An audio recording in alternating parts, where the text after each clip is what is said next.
Ba't bigla ka lang naging ganon? Grabe. Nagkasama tayo. Saya-saya natin kahit ganong problema dumarating. Kinakaya natin, di ba? Pero simula nung nakilala mo lang yan, iba ka na. Parang hindi na ikaw yung nakilala ko na asawa ko. Simulat sa pool. Akala ko ikaw na yung habang buhay ng kakasama ko. Hanggang sa pagtanda. Pero wala. Kinaawang mo ang lahat-lahat. Magandang hapon sa iyo. Magandang hapon sa iyo, William. Ano? Si Mrs. si Ma'am Cristina Dorimon. Kailan siya umalis at nag-OFW? February 1 ng 2022. Year 2022. Nung umalis siya, kayo naman nagsasama, maayos naman ang pagsasama ninyo. Nung gabing yun, bago siya umalis kinabukasan, magkasama po kaming dalawa. Kayo po ba ay kasal? Opo. Meron po kayong anak? Wala po, 3 beses po siyang nakunan. 3 beses siya nakunan. Hindi talaga para sa amin. Sabi niya sa akin, mag-i-extend daw siya ng 1 taon, this year na. Oo. Ngayon, umasa ako na doon pa. Mhm. Nagkataon na may nag-post ng kapatid niya, i-print pala ng kapatid kong bunso. Mhm. Nakita yung post nila, nakita ko, nandun pala siya, pati yung lalaki. Nandun siya sa Sa Negros na pala. Negros. Occidental. Wala na, nakauwi na pala ito si Miss. Okay. O, nung nalaman mo na nakauwi na siya, gumawa ka ba ng paraan para magkausap kayo? Kagawa sana ako ng paraan, kaso wala man akong maano kasi wala akong kontak sa kanila kahit mga ano doon. Walang nasagot. Minsan namis ko lang ko nung may kontak pa ako. Wala talagang nasagot. Nung nasa abroad siya o nag-OFW siya, kamusta naman? Nagtatawagan kayo? Wala normal? Na po. Blinak niya regular? po ako. Hindi? Wala na. Wala na akong Gano'ng kontak. katagal bago kanya binlock? Matagal na, mga 1 taon mahigit, malapit sa 2 taon, simula nung umalis siya. Kasi 3 buwan pa lang nagbago na siya eh. Ganun lang kadali niya sinabi sa akin na wala na akong feelings, maghiwalay na lang tayo. Mga kailan ito? Nung bago siya umalis, mga 3 months ago, sabi ko, grabe, ikaw pa ba ito na asawa ko na kilala ko? Parang hindi, naririnig mo ba sinasabi hindi mo sabi naman ko sa tinanong kanya. kung anong dahilan. Yun nga, sir, hindi ko rin alam kung anong dahilan niya eh.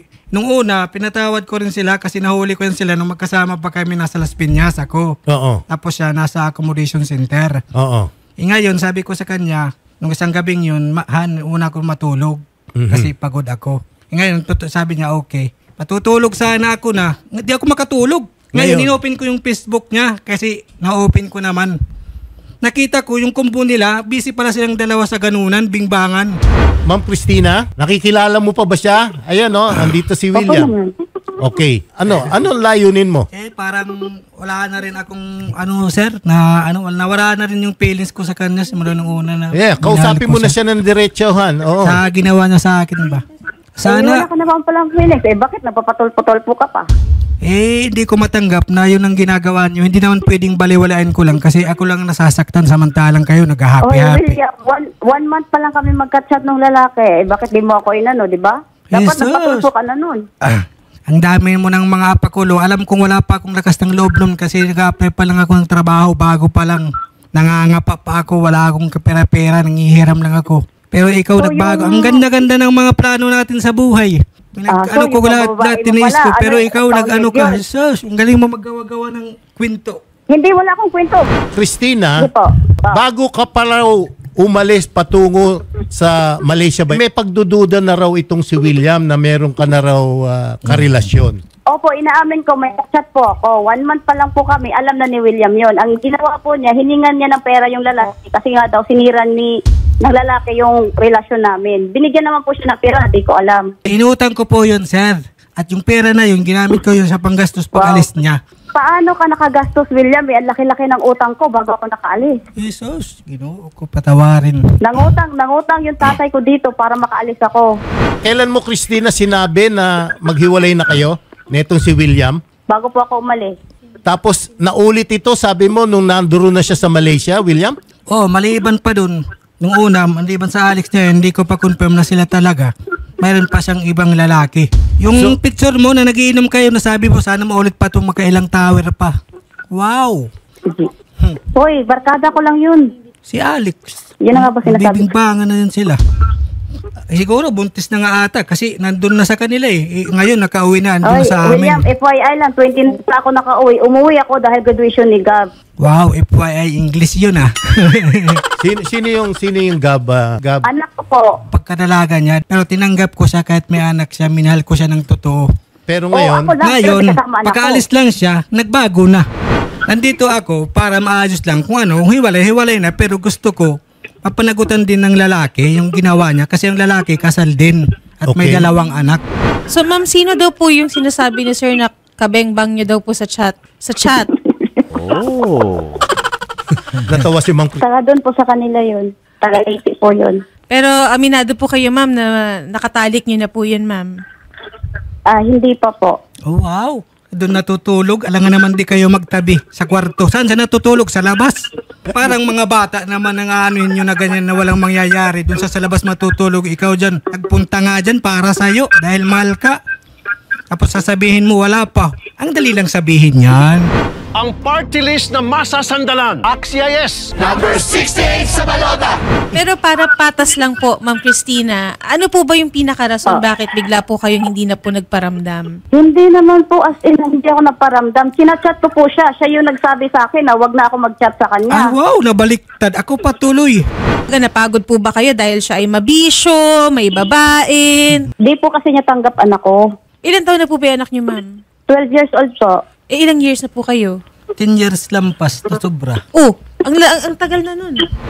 Ikaw, William, gusto mo na makipaghiwalay.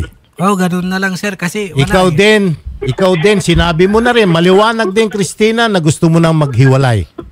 Yes po, matagal na po. Oh, ito ngayon ang options ninyo, no?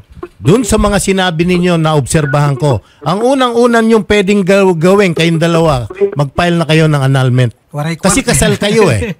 Ngayon, kung sinasabi mo, ikaw, William, wala kang pera pang tustos doon sa sinasabi ko na ipapile yung annulment. Opo sir. Okay? File kayo ng annulment. Ngayon, yung mga binibintang nyo sa isa't isa, mag-file kayo ng separate criminal action. Doon yung patunayan sa korte ngayon. Sa separate criminal action. Pwede magsabay yan. Yan ang bibigay na option sa inyo.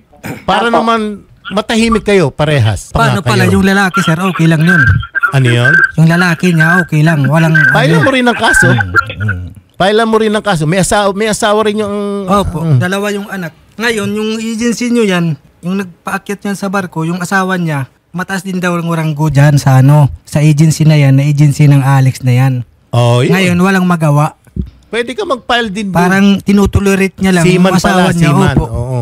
Na Kaya okay nga. lang sa kanya na may babae yung asawa niya. Tapos yung reklamo nyong kriminal sa bawat isa, pwede rin kayo mag-file. Demanda kontra demanda kriminal.